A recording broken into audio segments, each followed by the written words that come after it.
¿Cuál es el rol del Estado desde el punto de vista de un pensador y filósofo como lo fue Spinoza? Dentro del pensamiento de Spinoza, ¿qué rol juega la filosofía política? ¿Cuál es la relación entre política y naturaleza? En este episodio de tu podcast Política para el pueblo.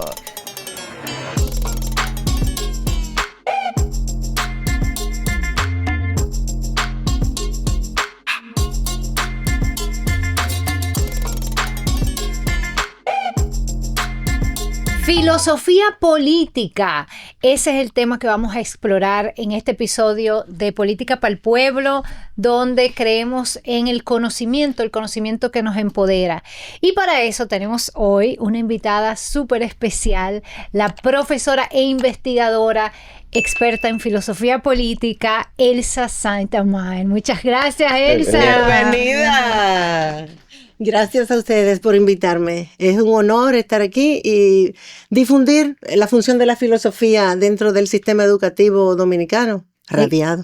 Excelente. Elsa, probablemente ustedes no la conocen, pero ella es profesora de la UAS de muchos años, investigadora y realizó un doctorado en filosofía política en la Universidad Complutense de Madrid. Y ese doctorado se enfocó en analizar el trabajo de ese gran pensador y filósofo que es Baruch Spinoza. Su tesis doctoral se llama Utopía materialista de Spinoza. Una parte de esa tesis fue publicada en un libro y hoy la tenemos con nosotros para compartirte un poco esa línea de análisis y pensamiento de Spinoza y sobre todo cómo nos sirven las reflexiones que él hizo sobre el Estado para entender mejor nuestra realidad hoy. Debo confesar que estoy sumamente feliz de tener una colega filósofa aquí en mi cabina. Así que, profe. Sí, que la pregunta en realidad es que ¿cuál es la función de la filosofía política en el panorama actual? Sí, eso es lo que vamos a explorar. Y nosotros pudiéramos empezar, Elsa, si te parece, con una frase de Spinoza que tú nos has compartido y que la va a presentar nuestra Laura Nanita. Esa soy yo. Muy bien. Ok. Si dos individuos se ponen de acuerdo para unir sus fuerzas, tienen más poder y por tanto más derechos juntos del que tenían en una naturaleza cada uno aisladamente. Baruch Spinoza. Sí. ¿Qué nos dice esa frase y por qué tú nos la compartiste? Bueno, me parece la base de la importancia del pensamiento político dentro del esquema general de Spinoza. La política de Spinoza no es una adición al sistema, sino que es la parte de la metafísica que tiene que ver con el hombre. Es decir, ¿qué es la metafísica? El estudio del ser, de la realidad, de lo que es y de la lógica interna del verbo ser. O sea, ¿qué es ser real? O sea, casi nos metemos en un campo espiritual casi. No, para nada. ¿Cuál es la diferencia entre lo metafísico y lo espiritual? No. Lo metafísico es el discurso acerca de la física. Es todo lo que es filosofía.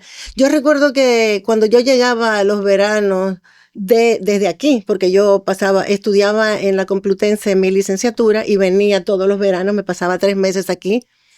Y cuando los profesores de allá me decían, no te olvides ir a la universidad y traerme los pensum y para ver qué es lo que están trabajando allá. Entonces yo le llevé una vez un pensum al decano de filosofía, el doctor Rábade, y él me dijo, ¿dónde está la metafísica? Y yo le dije, no, allá no dan metafísica. Entonces me miró de frente y me dijo, ¿y qué dan? Porque la filosofía es metafísica. Es casi sinónimo de filosofía. Es sinónimo. O sea, la parte más crucial de la filosofía es la metafísica. Y cuando tú vas a leer a un autor, lo primero que tienes que averiguar es su posición metafísica. De ahí te pasas a la filosofía política, al epistemo, a la ética y a todo lo que tenga que ver con las ramas aplicadas de la filosofía.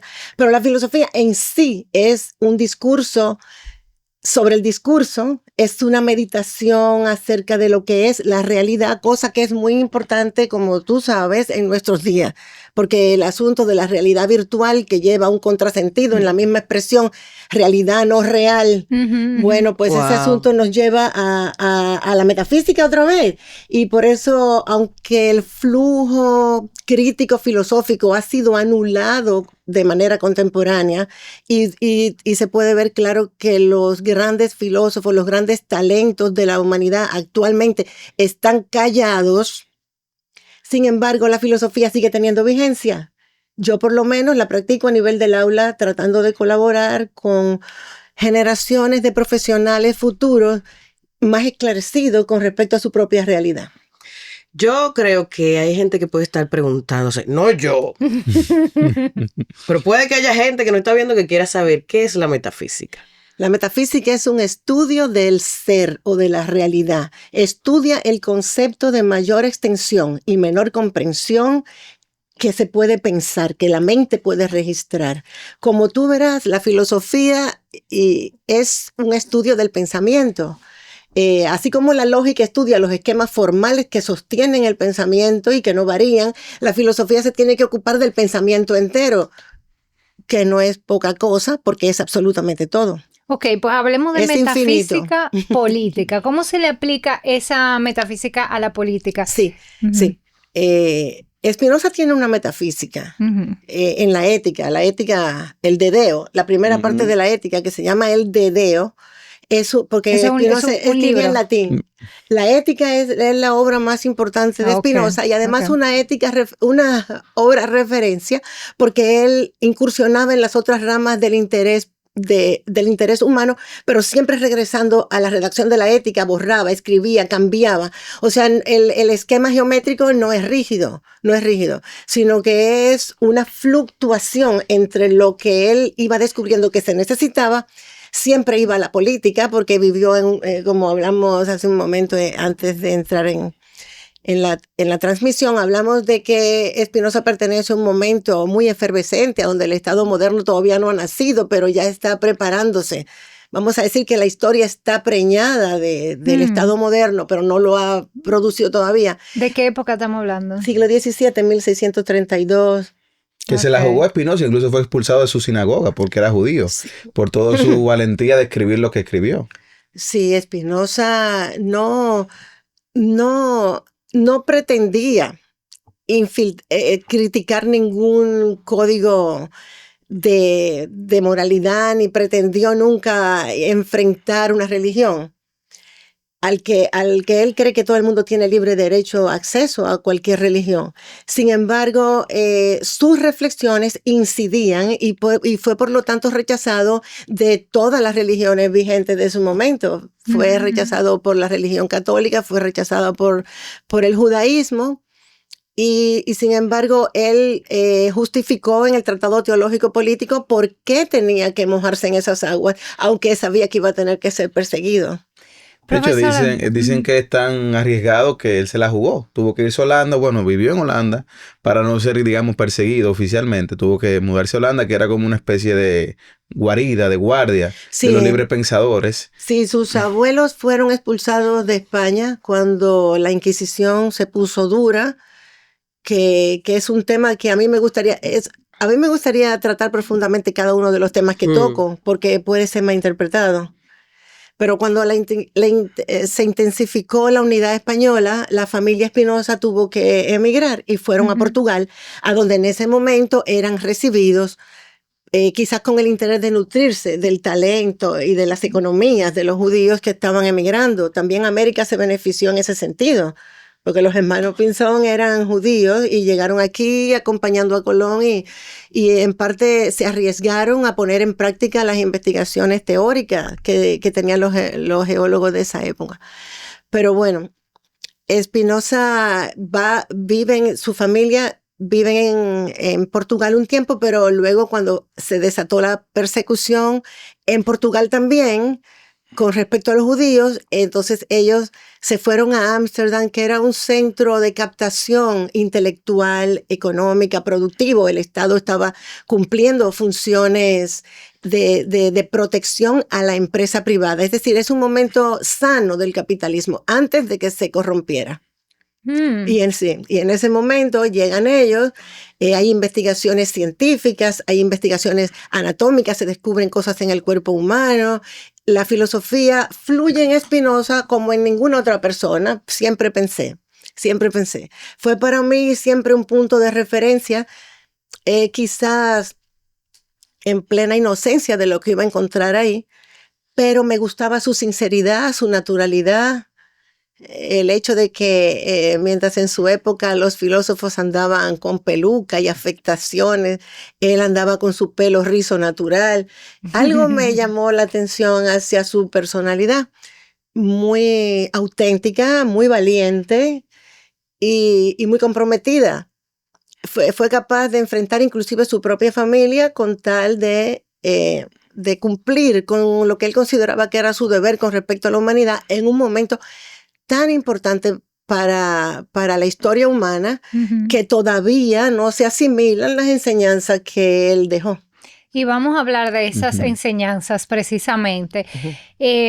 Profesora, la tesis doctoral suya se llamó Utopía materialista de Spinoza. Entonces quizás sería interesante que como concepto del día definamos qué significa una utopía materialista. ¿Qué significan ambos términos y qué significan esos términos juntos? Sí, los términos juntos parecen autodisolventes. Sí, pero son contradictorios. Pero no lo son. Utopía es idealista y materialista. Sí, le voy a explicar por qué no lo son, aunque parecería una contradicción, pero no lo es, porque en realidad Spinoza recupera el espacio-tiempo de la materialidad como parte de la realidad, parte de la realidad metafísica, parte de Dios, lo que él llama Dios. Para Spinoza, todo es Dios y Dios es la potencia, la fuerza que genera a los individuos.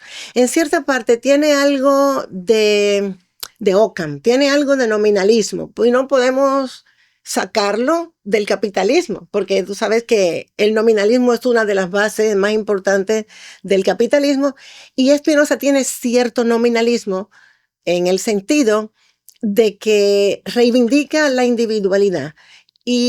Pero tiene algo que a su vez supera ese nominalismo individualista, porque Spinoza supera la división entre lo general y lo particular, entre la totalidad y la individualidad, haciendo de ambos aspectos relacionales y que no se pueden dividir, o sea, conceptos polares que no se pueden definir aisladamente. Entonces, por eso él pone dos aparentes contradicciones.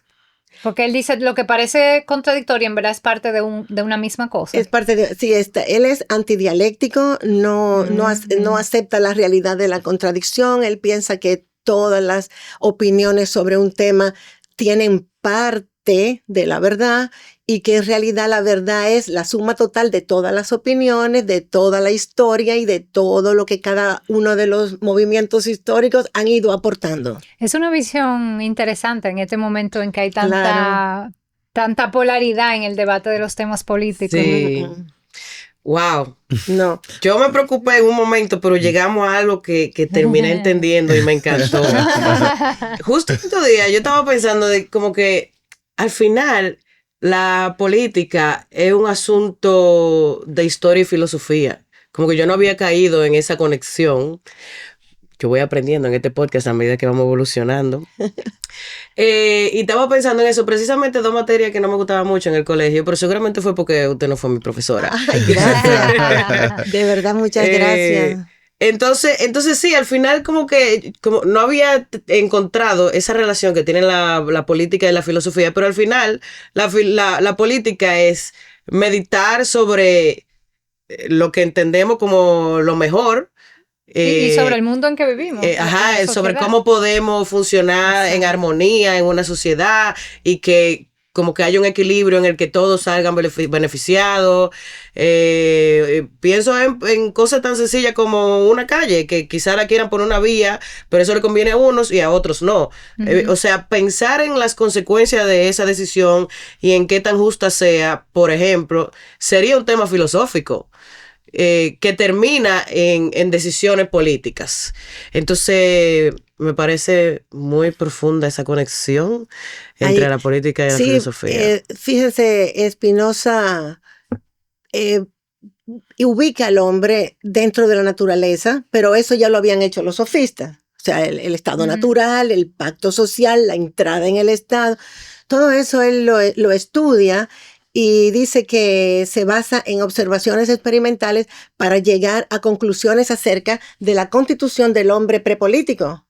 Luego él dice que el Estado es también un individuo. Por eso comencé a hablar de las vertientes nominalistas de Spinoza. El Estado es un individuo, es un ser de la naturaleza, porque para Spinoza todo es natural. Una cámara de televisión, una computadora y una lavadora son naturaleza porque han sido tomadas de la cantera natural, que es infinita y ha sido confeccionada con los parámetros de la inteligencia del hombre, que también es un ser natural. Claro. Y él no ve ninguna diferencia, de ahí es donde viene la teoría que tú dices, no he entendido nada de Spinoza, pero de ahí es donde viene la teoría de la infinitud de los atributos. Dios, por definición, es absolutamente infinito, es una potencia absolutamente infinita que tiene diferentes canales de expresión. Y no solamente diferentes, sino que tienen que ser infinitos canales de expresión. ¿Por qué tienen que ser infinitos? Porque, bueno, y esto lo toma de Giordano Bruno en el Renacimiento. O sea, Spinoza es una cantera de retomar aportaciones históricas interesantes. Es la parte occidental de los hebreos. O sea, si los hebreos son occidentales, es por Spinoza. Spinoza es el que se pone a leer a los romanos y funde conceptos que vienen del mundo hebreo, como por ejemplo la fluidez del sujeto, mientras que en Occidente el sujeto era rígido, soporte de predicación y opuesto en el capitalismo a los objetos. Spinoza tiene una idea fluida del sujeto que hereda del pensamiento árabe. Digo, árabe no, del pensamiento hebreo. Los árabes también los integra a través de Tomás de Aquino, que tú sabes que Tomás de Aquino trabajó con la parte occidentalizada de los árabes en su mejor momento de productividad. Es decir, que la filosofía tiene herencia de todas las culturas, de todas las visiones, y en Spinoza se ponen al máximo, según yo he podido observar, en el sentido de que es capaz de solucionar problemas humanos constantes, eternos, que siempre se han producido y siempre se van a seguir produciendo, a menos que no se le ponga freno. Él cree que hay que ponerle plaza al fraude, que hay que ponerle, porque si no, tú no te puedes sentar a esperar que de la realidad salga una maravilla. Eso es utópico. Eso es utópico. Por eso se dice que es utopía materialista, porque él dice, todo el esquema de los cuerpos y de las causas eficientes, todo eso es Dios también. Una planta, una flor, pero también una idea. Es decir, Dios también navega en las áreas del pensamiento, lo está pensando siempre, está pensando las ideas verdaderas, y la naturaleza está expresándolo a nivel de corporalidad. El hombre navega en ambas aguas. Y por eso conoce esos dos atributos y puede saber que lo conoce, porque Spinoza tiene una teoría preciosa que dice contra Sócrates, que dice yo solo sé que no sé nada. Spinoza dice no, el que sabe, sabe que sabe y sabe que sabe que sabe.